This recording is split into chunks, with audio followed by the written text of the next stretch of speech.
Documentary TV present. This program contains graphic material, including offensive language. Viewer discretion is advised. You've probably seen them. We're outlaws. We're supposed to be outlaws.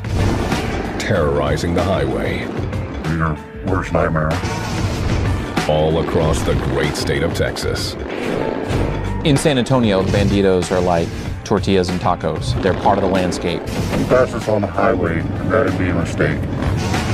Like everything else here, they're bigger and badder. We unloaded 2 pistols, 9mm and 22. Empty it.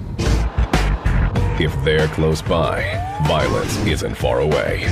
When you stab somebody 20 times, it's because you hate them and you want them dead.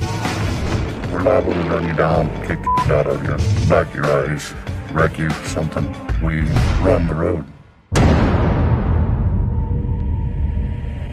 Documentary TV.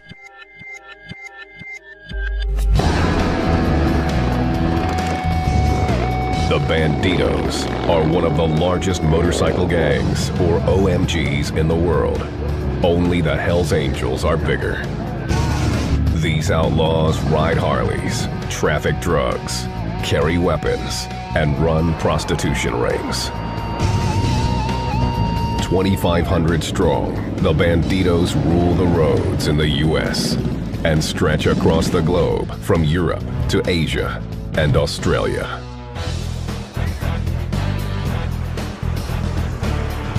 San Antonio, Texas, hub of the gang's activity.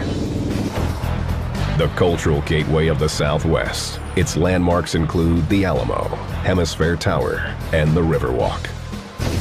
San Antonio is the baddest chapter in the nation. We always stuck tight together. We left together, we arrived together. We're always the largest chapter. Bill, who asked to have his identity concealed, isn't hiding from the cops.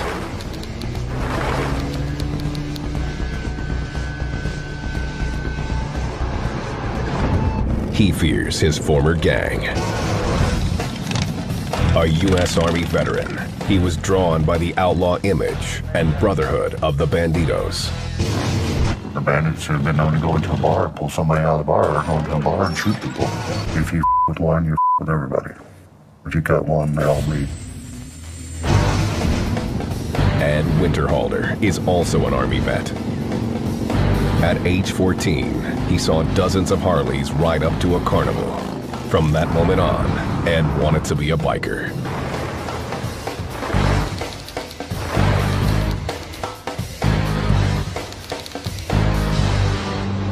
I knew then and there that's what I wanted to be, and that's what I was. It's something that's born into you, to be a biker.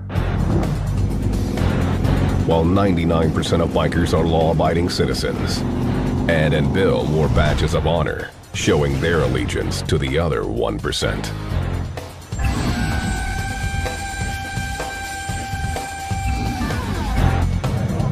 One percenters thrive off their lawless reputation. I think that's all the Bandito lifestyle is about, is criminal activity. There's no other reason to join up with an organization like that. They want to feel like they can do whatever they want to do, whenever they want to do it, and that society can't tell them what to do, the cops can't tell them what to do. While some Bandidos are law-abiding citizens, to the public, the 1% patch means trouble. For Richard Merla, a former high-ranking Bandito, riding with the gang was a lifelong dream.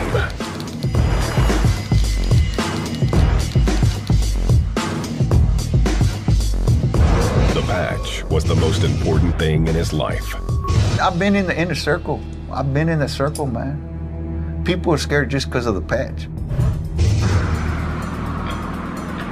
August 16th, 2004. Richard Merla and 2 others were hanging out behind this San Antonio house. Robert Quiroga, a former world championship boxer and one of Merla's friends, was also there. Robert Quiroga was a local hero. He was San Antonio's first world champion boxer. I give you Robert Quiroga. He was very highly respected. He worked in the community. Everybody in San Antonio knew him. He was well liked.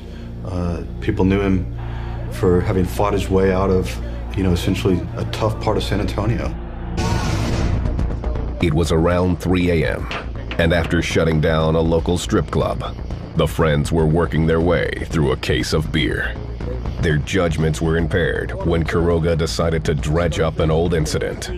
As the story goes, Merla apparently stole a Scarface movie poster from the house of a friend of boxer Robert Quiroga's.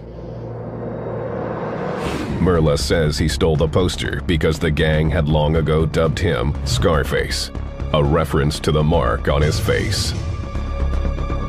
That was my nickname they gave me. My brother gave me that name. And so we're at this guy's house drinking, and he had a Scarface poster up there. And just for the hell of it, I said, you can't have that picture in your house. That's me, that's mine. This wasn't the first time Quiroga mentioned the Scarface incident. But on this particular night, he wouldn't let it go. They were high and drunk and got into an argument about the Scarface poster. So Quiroga basically confronted Merla about it, and Merla wasn't going to have it. Quiroga challenged him in front of a bandito. To Merla, it was an inexcusable insult. Disrespect a brother in front of another brother, you automatically react. This was a childhood friend and a friend of the Bandidos. But that night he let the alcohol take control, and I gave him 2 chances to leave. Quiroga wouldn't go, so Merla did. When Quiroga left the backyard a few minutes later, tragically, Merla was waiting. That's when the other 2 guys heard him yell, "No, no, no." And they looked out and they saw Merla.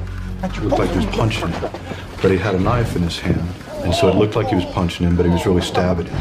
It was a fist fight till the knife came out. I got cut here and I got cut here. Didn't even know I was cut. And I just overpowered him and took the knife and used his own weapon on him. Merla fled the scene, not knowing whether the boxer was alive or dead. But he knew one thing. He had taught Quiroga a lesson. Ain't nobody supposed to disrespect a brother. Being one of the brothers was Merla's goal since an early age, when he first saw the Bandidos in his hometown. I always used to see him running, riding around San Antonio. I always wanted to be one, Merla came from a large Catholic family. He was athletic growing up, playing baseball, basketball, and soccer. He credits his father with raising good, solid children. It just so happened to be that out of all the kids, I was the black sheep of the family. I just took the wrong direction, and ever since then, I just been in and out of jail and prison. In 1983, Merla, then 17, shot and killed the stepfather of his pregnant girlfriend. He said he was defending her from abuse. Merla was convicted of voluntary manslaughter and given 5 years probation. A string of arrests followed for everything from assault to drug possession and drunk driving. He ended up serving 4.5 years in prison. In 1997, Merla had just been released when a member of the Bandidos asked if he'd like to join. I said, no, I just got out of the penitentiary. I've been taking orders for the last 5 years. I'm not ready to take orders as a prospect into the Bandidos. The lure of a renegade lifestyle proved too tempting. Merla bought a Harley and became a Bandito. He was quickly drawn into the Brotherhood and its FTW attitude.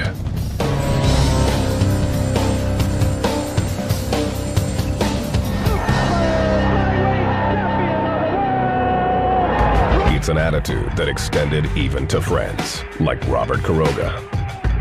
One thing you don't do is you don't disrespect a bandito, or you don't talk back to them, because they'll let you have it. You mess with Scarface, you gonna pay. You can pay.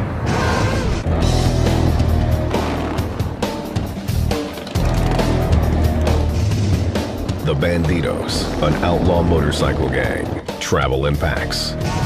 Though some are law-abiding citizens, they live like they're above the law. Their legend precedes them. When you're dealing with them, be aware of what they do, that they carry weapons, that they sell drugs, that they steal motorcycles, that they assault and even kill people. From the beginning, it was clear. Cross the Bandidos at your own expense.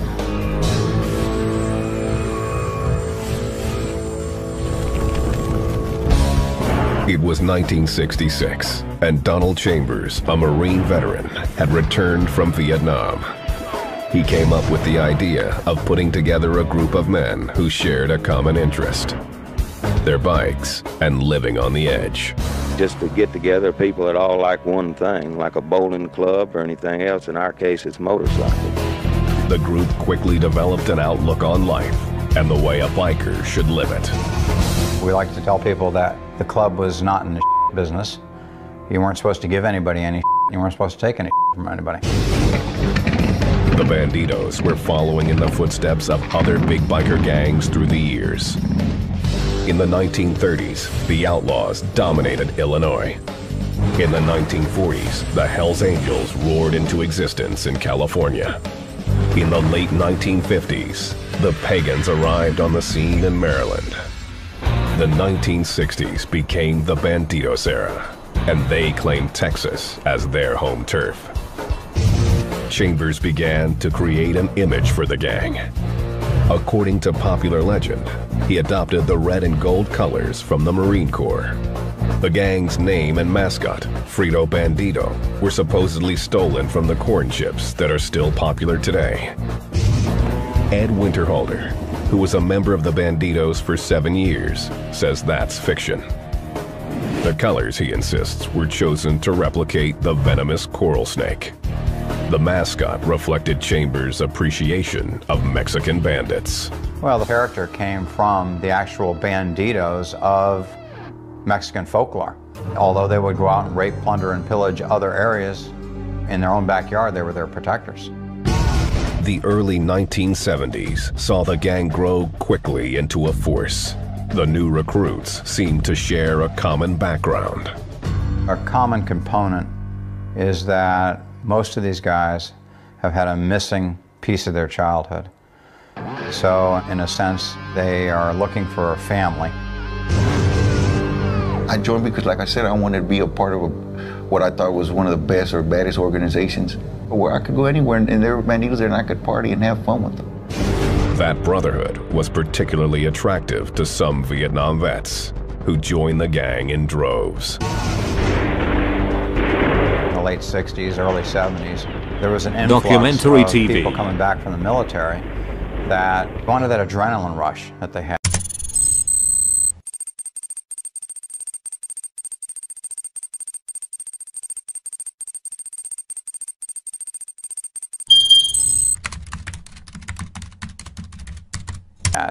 And they wanted to replicate it here. And they also wanted to replicate the camaraderie, the brotherhood that they had with their fellow soldiers in Vietnam. The drug culture that was so much a part of the war came back from Southeast Asia with the new pledges. Taking a page from the Hells Angels, the Bandidos made meth as much a part of the gang as their motorcycles. Not only did the drug keep them awake during runs,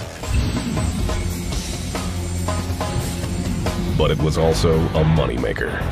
Methamphetamine's always been the biker's drug. The Hells Angels are kind of the trendsetters in the outlaw motorcycle gang world. That's just the reality of it. And as much as these other gangs hate them, they do follow them, they do mimic their behavior. The Bandido Nation expanded in the 1970s as new chapters spread throughout Texas and several surrounding states. The San Antonio chapter kept a tight rein on membership. They called the shots. You didn't want to throw a patch on and come to us and say we're going to do this because, you know, that's dictating us, and we didn't do that. We weren't dictated to, we were doing dictating. It was clear early on the Bandidos meant business. In 1972, they punished two brothers for trying to pass off baking soda as cocaine. Chambers, the founder and president of the Bandidos, forced them to dig their graves Then he shot them at close range and set fire to their corpses. Chambers was charged with the double murder and sentenced to life in prison. Despite losing their leader, the Bandidos continued to expand their membership and their criminal activities. There was an evolution of the guys having a good time to where some of the guys, it became a full-time thing for them to commit minor crimes and live their life off of the proceeds. By the 1980s, authorities said the Bandidos had grown into a widespread illegal narcotics enterprise. Members set up distribution networks and turned a profit selling drugs. A lot of these guys are unemployed. Their gang is their occupation, it is their job. You might have 2 members that are stealing motorcycles, 2 members that are selling cocaine, a couple of members that are into marijuana. The Bandidos branched into other criminal activities, dealing in stolen motorcycles, gun running, and prostitution. It's an expensive lifestyle. These guys are required to travel on a regular basis. These guys have to get their money somewhere. They can't just support this off of thin air, and that's where the criminal activity comes in. The 80s also witnessed the gang's international expansion as Bandidos converted existing motorcycle clubs into new sets. It was a new way to grow their criminal business, and before long, chapters in Australia and Europe were patching over. You have to get international because it gives you access to foreign chapters that have access to narcotics that can help you with importation and with your drug distribution network. The Bandidos were now a global criminal network, and law enforcement took notice. In 1985, federal agents arrested 82 members of the Bandidos in 8 states, charging them with manufacturing and selling meth. In addition to drugs, authorities seized more than 150 illegal weapons. In the 1990s, the Gulf War brought a new influx of veterans to the Bandidos. The new recruits were needed to run the gang's lucrative drug trade and fend off competition from their prime rival, the Hells Angels. The Hells Angels believe that they should be the only outlaw motorcycle gang in existence. They think they're better than everybody else, they're smarter than everybody else, and they look down at these other gangs. If the Hells Angels had their way, they'd occupy all 50 states. But it's difficult to do that when you're fighting wars on several different fronts. The fights between the Hells Angels and the up-and-coming Bandidos started occurring frequently. Crossing into rival territory was a hazard, especially if it was with the intention of starting a new chapter. It's all about that bottom rocker.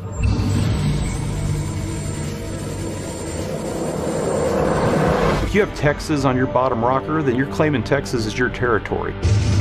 Just the same as a Hells Angel would claim California with his. When you move another group into that equation, you're going to have problems.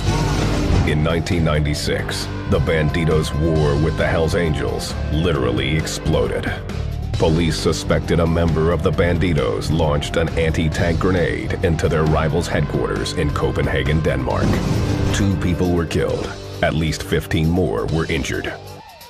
The Bandidos were in the biggest battle in their history, and Richard Merla, aka Scarface, was about to become a top soldier. In 1999, a man named John Portillo stepped in as president of the powerful San Antonio chapter. Merla says that Portillo tapped him to be his sergeant-at-arms, the chief of his security force. You could depend on me. I wasn't going to run. I wasn't going to fade away. You know what I'm saying? Merla possessed the quality most prized by Bandidos: loyalty to the Brotherhood. He was quickly awarded the gang's coveted Expect No Mercy patch. The patch is given to members who have done something beyond the normal call of duty for the gang. And I ain't talking about going stealing a motorcycle for them. I ain't talking about selling dope for them, like that. More or less just taking another person's life. It's worn right here in the front, where you with the circle patch and put it right there. Meanwhile, violence and drugs permeated the Bandidos from top to bottom. In Houston, authorities were convinced the organization was corrupt at every level. I've been around them. I've been in amongst them. Are there some good guys in the Bandidos? None that I personally saw. Are there some that put on a very good facade where they appear to be good guys? Sure. In 1999, Officer Jones, who asked to have his identity concealed, went undercover with his partner to infiltrate the Bandidos as part of a Houston drug sting. You start running into the same people, then they start remembering me. Maybe buy a drink here, buy a drink there for them, shoot a game of pool. Officer Jones took his time, gaining the confidence of his targets. They're intelligent. They know to have frontmen. They know to place as much insulation between them and their criminal activity as they can. Jones and his partner started dropping hints about wanting drugs. After a few months, they were allowed to buy from the Bandidos. During the deals, they listened to members brag about stealing motorcycles. Within a year, they had infiltrated the Bandidos' operation. Every day brought new risks. We didn't want to cross the wrong fence and find ourselves in a bind. Their investigation uncovered large amounts of meth, cash, guns, and knives. It resulted in the arrest of 2 Bandidos. More than $250,000 worth of drugs and white supremacist material were also seized. It didn't take the Bandidos long to figure out who had betrayed them. There was a price put on mine and my partner's head by the Bandidos. I've heard it was $10,000. My partner and I took it seriously. I don't know how many t-shirts that we found that said snitches are a dying breed.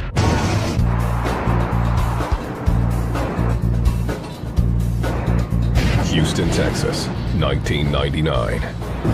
Officer Jones and his partner had infiltrated the Bandidos, the second largest outlaw motorcycle gang, or OMG, in the world. Their sting operation resulted in 4 arrests and the confiscation of more than $250,000 worth of drugs. The Bandidos quickly figured out who had snitched and set a bounty for each officer. My partner and I took it seriously. We took it very seriously. The Bandidos, who insist they never target cops, eventually removed the price from their heads, but only after receiving proof that Officer Jones and his partner were policemen, not informants. Officer Jones still steers clear of the Bandidos. There's not too many places I go where there are Bandidos, but if they're there and I show up or they show up after I'm someplace, I leave. It's not worth the risk. Just the fact of wearing that patch Documentary carries a great deal of TV. respect. That's somebody to be feared, somebody to be wary of. And they know that, and they feed off of that. They feed off of the fear of the public, and they like to intimidate.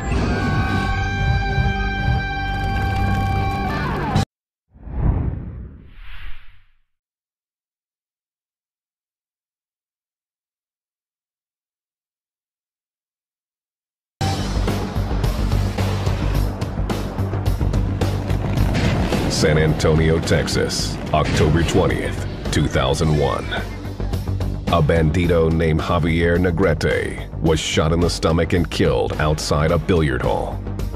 Some witnesses told police Negrete had been trying to break up a fight. Hundreds of bandidos laid Negrete to rest in an elaborate ceremony. Then they began to hunt down his killer. Richard Merla, aka Scarface, was front and center. We had different meetings, how we're gonna do it, when we're gonna do it, and blah, blah, blah, and who could we trust? Police had pegged a local named Roberto Lara for the shooting and were trying to build a case against him. The Bandidos got to him first. My mentality was I didn't want him to come and spend the rest of his life in penitentiary. I didn't want him living. Months after Negrete's murder, Merla and a group of 4 accomplices pulled into a rest stop south of the city. It was an elaborate setup. Laura had arrived moments earlier with a woman who was actually part of the plan. We already know what she's driving. So me and another bandito got out of the truck and went straight to his car. Merla and the Bandidos pulled Laura out of the car and shot him 11 times. Once he fell to the ground, that was it. We unloaded 2 pistols, 9mm and 22. Empty it.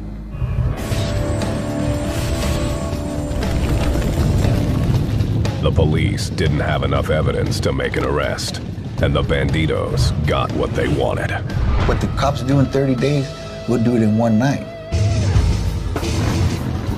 The Bandidos' effectiveness is partly due to its structure, which is organized like a corporation. One of its biggest chapters is in San Antonio, Texas. The gang also operates a national chapter with its own president, vice president, secretary, and treasurer. The national chapter rotates from city to city, depending on where the national president lives. That model is then replicated in the hundreds of sets found at the local level. Members are required to pay monthly dues and attend meetings they refer to as church. You walk in and you talk about old business from the last week or the last 2 weeks, things that still haven't been settled or decided upon. And then you go to new business and everybody gets to say what they want. During church meetings, they're not going to have any out loud criminal conversations. So they're always under that belief that they're being watched and listened to. The Bandidos will not initiate just anyone. African Americans are not welcome. If you look at their clothing, a lot of the patches that they wear, it's real common to see the SS lightning bolts, to see the swastikas.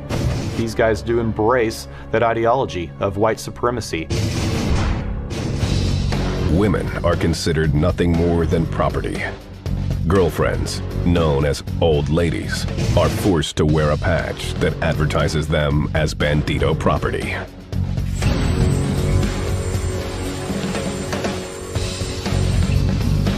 Bandidos put their women to work as prostitutes, exotic dancers, and drug distributors. If a so-called old lady resists or talks back, the Bandidos counter with force. Women get their teeth knocked out, they get their eyes blackened. It's common practice. And they look at it as, you know what? If things don't work out, something happens, there's a line of other women that are waiting to take her place. There's also a waiting list to join the Bandidos. Each chapter recruits trial members. It's kind of like a farm team that you would have in sports. You bring a person into that gang, you can kind of monitor them from afar, see how they're doing, see what kind of person they are, how they handle themselves. If a man is well liked, he'll be invited to become a prospect. They want the guy who's the street fighter. They want the guy that's the bar fighter. They want the guy who's got the reputation, the street creds, maybe he's been in prison 4 times, that they know hasn't cooperated with law enforcement, wouldn't cooperate with law enforcement, and will do their bidding. Prospects are on call 24/7 and must do things like pick up brothers who've broken down on the interstate. It's very similar to getting involved with a fraternity. You spend a year of your life doing menial tasks for all sorts of members, proving that you're worthy of wearing the patch. It's club first. Everything's about sacrifice, sacrifice, sacrifice. The club's first, your family, and then your job.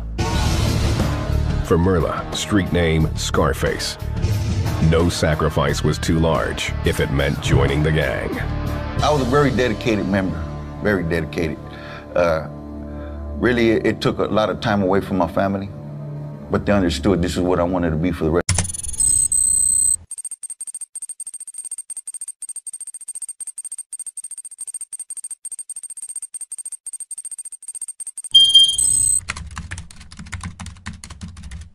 The rest of my life was a Bandido.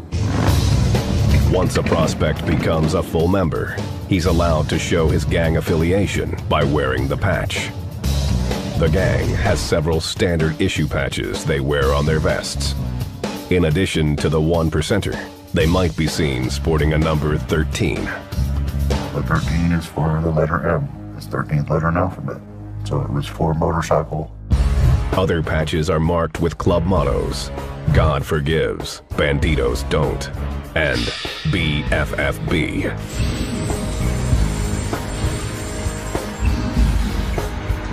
The gang adheres to a strict set of rules. They must keep a running motorcycle, log thousands of miles riding, and go on mandatory annual road trips or runs. It costs a lot of money to put fuel in your motorcycle, and it costs a lot of money to stay places, and it's just a very expensive lifestyle. It's a lifelong bond. The men are there for all of each other's moments in life, but they reserve a special level of respect for the deaths of members. Outlaw motorcycle clubs take funerals seriously. The Bandidos are no exception. In the Bandito world, if you're within 500 miles of the location of a Bandito that dies, it's mandatory attendance for every Bandito within that 500-mile radius. They do those funerals for every Bandito, no matter if they die of old age, in a car accident, motorcycle accident, or if they're gunned down. The funerals are complete with their own set of rituals. Bandito members are laid to rest with their patches. They are literally buried by their brothers, who take turns throwing dirt on the grave. The Bandito family love does have its limits. Lying, cheating, disobeying, or showing disrespect is all it takes to be excommunicated from the gang. It's a lesson that Richard Scarface Merla would learn the hard way when he murdered San Antonio's favorite son. When Merla murdered him, it was almost like he had murdered a Bandito. That's how the Bandidos reacted to it.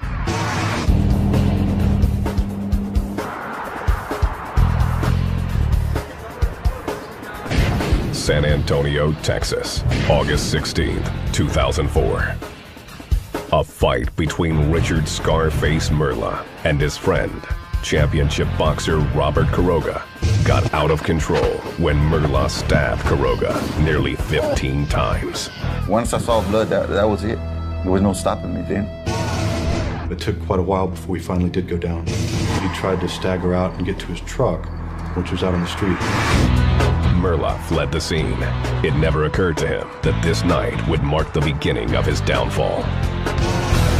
So after all that happened, I just got in my truck and took off. I didn't know he was dead till the next morning when it came on in the news. It was senseless. No mercy. I don't think anybody deserves to be stabbed 18 times in the back. I'll be straight up, you know. I don't have to lie. He was a good dude. He helped me out. He helped a lot of Bandidos out in San Antonio. But that one night, he let the alcohol take over, and it cost him his life. Police quickly issued a warrant for Merla's arrest. He figured the Bandidos would rally around him. Merla hadn't counted on two developments. One was the outpouring of public grief when news of Quiroga's gruesome death came out. The second was the Bandidos' allegiance to Quiroga, a local hero. When Merla stabbed him to death, that was the ultimate affront to the club. In a press conference, San Antonio's top Bandito, John Portillo, the man Merla says chose him to be his sergeant-at-arms, was quick to distance himself and the Bandidos from Merla. This was not an action of our club. We do not condone this. This was the act of a coward that is no longer a member of this motorcycle club. Merla surrendered to the police. No comment. I know that nobody was happy with him, and I also think that at some point he realized he just didn't have any money, and he had nowhere to go, and there wasn't anything he could do except try to get himself to where he wasn't going to be in danger anymore. The prosecuting attorney, Jim Wheat, immediately went to work, building a case against the man who killed one of the city's favorite sons.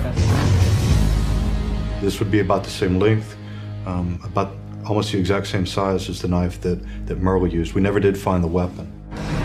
There was no weapon, but the prosecutor had plenty of evidence. Wheat had testimony, Merla's truck, his DNA, and the victim's corpse. One cut wound on his face, You can see on his back that there are a couple of different knife wounds on the shoulder, one on the top of the back. It was either him or me, because this cut on my leg would have went in centimeters deeper. It would have busted the main artery, and I wouldn't be sitting here in this interview today. The physical evidence led the prosecution to shrug off Merla's claim that he had committed the murder in self-defense. If you just want to stab somebody once or twice and try to get away to your truck, that's one thing. You know, that could be a self-defense case. When you stab somebody 20 times, it's because you hate them and you want them dead. They also noted blood patterns. There was a struggle. It's all Robert's blood, you know, where the attack happened. Merla doesn't start bleeding until he's actually leaving and walking away from the scene. Prosecutors concluded that none of Merla's injuries had been inflicted by Quiroga. Instead, the location of the cuts suggested they occurred as a result of the knife slipping from Merla's hand while stabbing Quiroga. This is the way Merla is. He gets mad and he attacks people. And that's the way he's been before. That's the way he was that night. And then afterwards, he didn't act like anybody who just had to fight somebody off.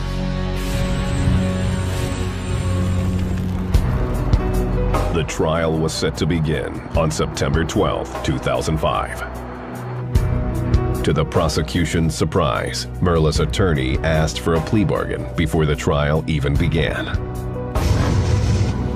He walked in with his attorney on Monday morning when the jury's coming up, and he said, hey, can we work this out? We want to work out a plea.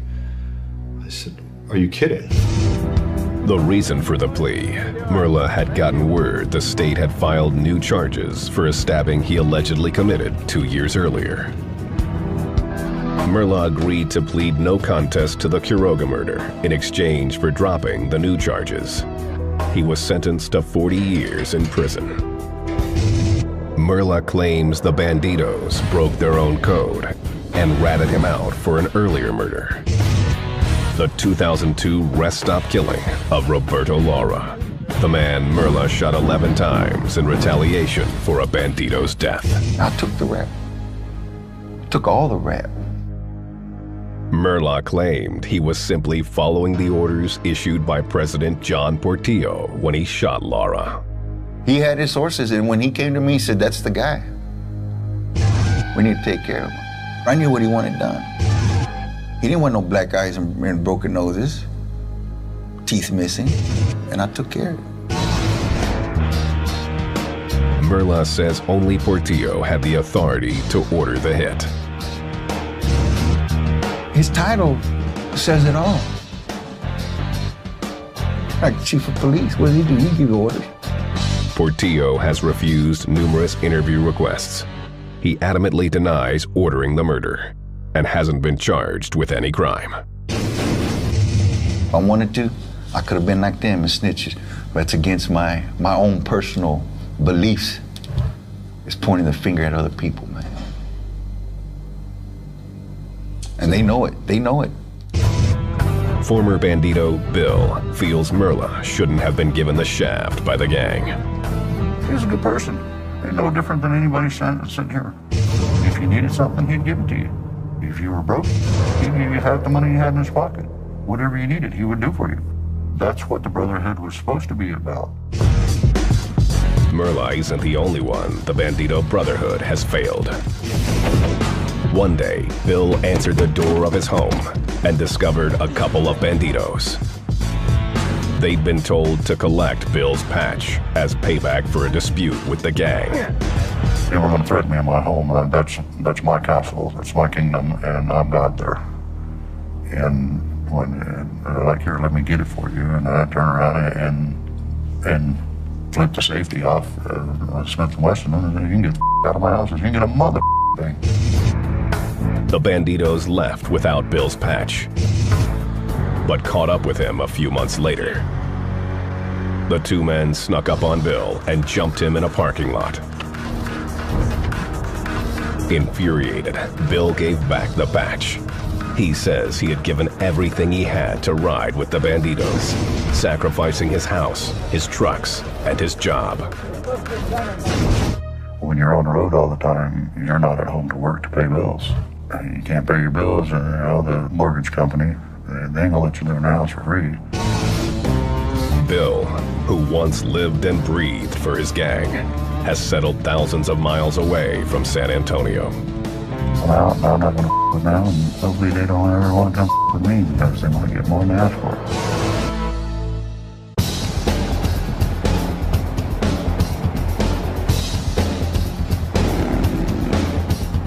San Antonio, Texas, home of the Bandidos. For decades, the outlaw motorcycle gang has trafficked drugs across Texas and the rest of the country. You know that money's coming from somewhere. You can't be naive to that fact. And you have to realize that, yeah, there's something going on. These guys are involved in some kind of illegal activity. Washington State, June 2005. Federal and local authorities arrested 19 members of the Bandidos, charging them with everything from kidnapping to assault and drug distribution. Today, the Bandidos are concerned about their image. Members are strongly encouraged to take part in community events. They've also upped their web presence. Anyone can now log on and buy Bandido merchandise. It's all part of a strategy to soften the gang's image. There's a lot of Bandidos now that have crew cuts, nice trim goatees. Personally, I think it's a smart move. You clean up your image. The public, the perception is, oh, they're not that bad of guys. They could walk up to you in a bar, at a grocery store, whatever, and you would never know from their outward appearance that they are Bandidos. Bill, who was kicked out of the gang, isn't buying it. This public image perception thing, that's bullshit. I didn't care what people thought of me as a Bandito. And why do they care how the public perceives them now? Why should they care? Authorities aren't buying it either. In 2006, a farmer in Ontario, Canada, discovered the bodies of 8 men stuffed into cars that had been abandoned on his fields. The victims, all Bandidos, had been shot execution style. It took only 1 day for police to arrest 5 people for the murders. One of the suspects was a Bandido. The reality of it is these guys clean their own house. They police themselves very well. That can be all the way down from somebody needs their butt kicked and they take care of it, to somebody needs killed and they take care of that. It's no surprise to authorities who say the gang is as dangerous as ever. They have websites. These guys are on MySpace. They're networking with each other. They're talking to other criminal organizations. It's not just about bikers. It's about anything. The Bandidos say they're no angels. They totally admit it. But what they also want to say is that they're not some huge organized criminal enterprise. In 2003, after nearly 20 years around the gang, Ed Winterhalter walked away from the Bandidos. He says meth had become too much a part of the lifestyle, but he doesn't harbor hard feelings about his former gang. I'm thankful for the times that I got to see the rest of the world and got to meet a lot of people from a lot of different walks of life. Richard Merla has a different opinion. Sitting in his prison cell in Gatesville, Texas, he has nothing but burning contempt for his former gang. They cut me loose because I committed a murder, okay? There was no bylaws in the Bandido saying, if you ever commit a murder, we're gonna Documentary keep you out. TV. I'm an outlaw, man. Ain't nothing supposed to stop me from, doing what I'm gonna do. They used him until it wasn't to their advantage to keep him. And then they put him out. They took his badge. He's no longer a Bandito. I don't think he'll walk from prison. I think the only way he'll leave prison is in a box. In 2007, Merla was convicted of the murder of Roberto Lara. He was sentenced to an additional 40 years and has a lifetime to reflect on what went wrong. I had a few regrets in my life, but the biggest regret I ever had in my life was ever becoming a Bandito, because they stabbed me in the back. They stabbed me in the back. If the day comes that Merla is released from prison, he will be thinking about revenge. I wouldn't want to get out because I got one thing on my mind, and I'm telling you the truth. I wouldn't want to get out for the simple fact I'm known to retaliate, man. And I will. So I'm better off in here.